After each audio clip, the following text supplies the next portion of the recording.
All right, today we're tackling a real titan of the economic world, the monopoly. I mean, this is the ultimate form of market power, right? Where one single company gets to rule its own kingdom. So let's just dive right in. Just think about this for a second. What if just one company, let's call them Global Bean or something, was the only place on Earth you could buy coffee?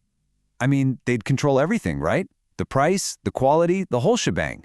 And that simple, kind of scary idea is really at the heart of what we're going to talk about today. Okay, so let's put a formal definition on it. A monopoly is basically a market where there's just one single firm selling a product that has no close substitutes.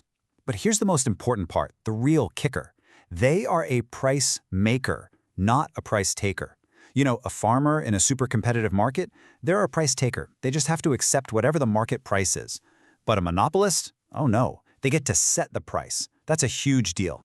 So here's what we've got on the agenda. First, we'll nail down what a monopoly actually is.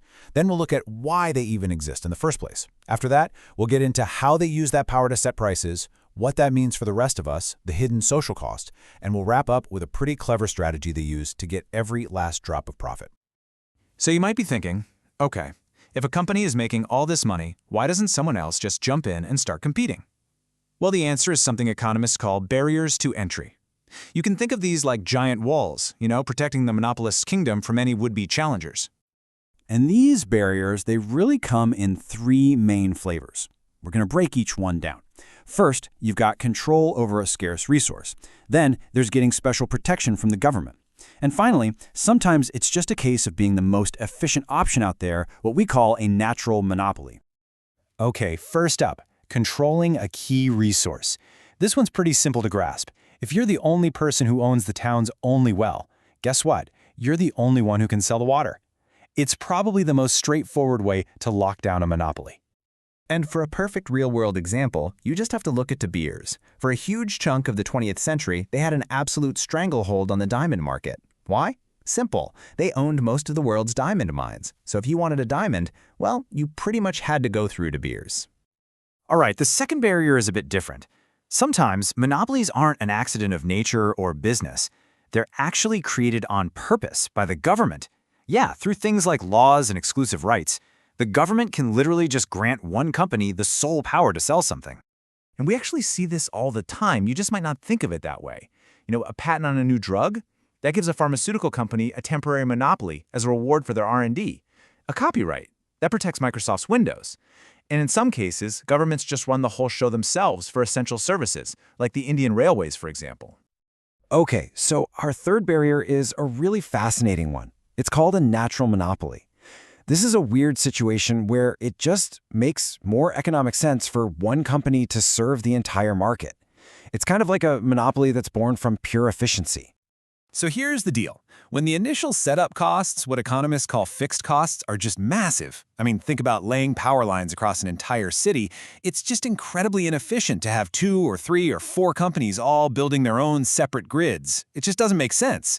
One company can do it way cheaper for everyone, and boom, you've got yourself a natural monopoly. Okay, so we've covered the why these monopolies can even exist. But now for the big question. What do they actually do with all that power? And that brings us to their single greatest advantage, their superpower really, the ability to set their own prices.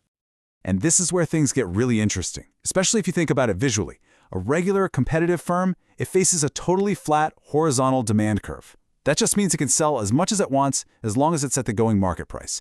But the monopolist? No, it faces the entire market's demand curve, and that thing slopes downward. And let me tell you, that changes absolutely everything. See, that downward slope creates a real dilemma for them. If they want to sell just one more item, they have to lower the price to attract that next customer. But here's the catch. They can't just lower it for that one person. They have to lower it for everybody.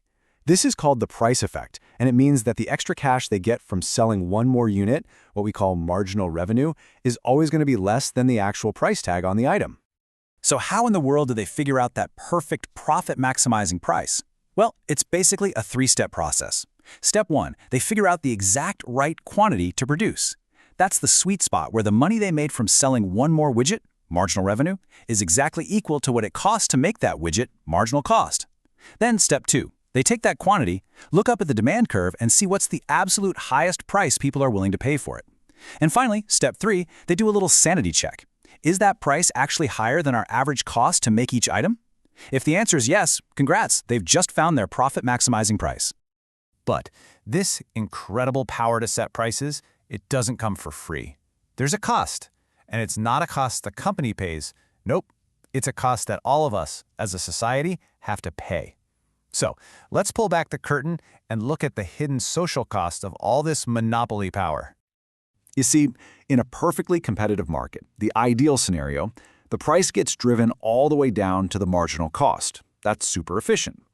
But a monopolist, they charge a price that's way higher than their marginal cost.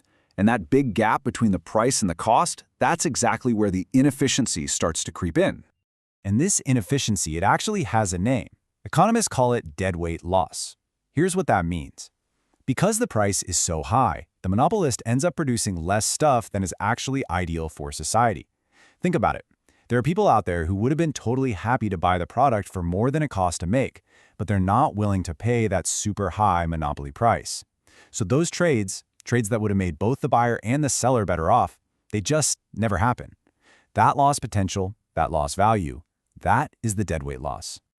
A good way to picture this is to think of the total economic value in a market as a big pie. In a monopoly, sure, the producer gets a much bigger slice of that pie for themselves, and the consumer gets a smaller slice. But here's the really crucial part. The whole pie itself actually shrinks. There's this missing piece that nobody gets. That missing piece is the deadweight loss. It's value that just evaporates, gone from the economy forever. But wait, the story doesn't end there. Monopolists have one more major trick up their sleeve to try and capture even more of that value and make their slice of the pie even bigger. It's a master strategy, and it's called price discrimination. Price discrimination is pretty much exactly what it sounds like. It's the art of selling the very same good to different customers at different prices. The whole secret is figuring out how to separate your customers based on what they're willing to pay, and, crucially, making sure they can't just turn around and resell the cheaper version to the other group. And I promise you, you have seen this everywhere in your own life. Just think about it for a second. Movie tickets? Seniors and students pay less than adults. Airline tickets? The price depends on whether you're booking last minute for business or months ahead for a vacation. Those buy one, get one 50% off deals? That's a form of it too. Even entry fees for historical sites are often different for tourists and locals. It is all price discrimination, hiding in plain sight. So what's the ultimate goal with all this? Well, it's about trying to charge every single person the absolute maximum price they are willing to pay.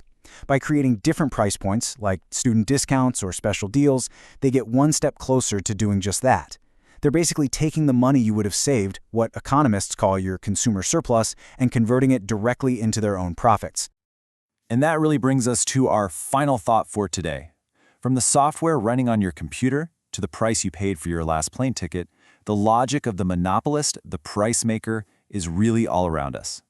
So now that you know the strategy, now that you can spot the signs, where else in your daily life do you see the hand of a price maker at work?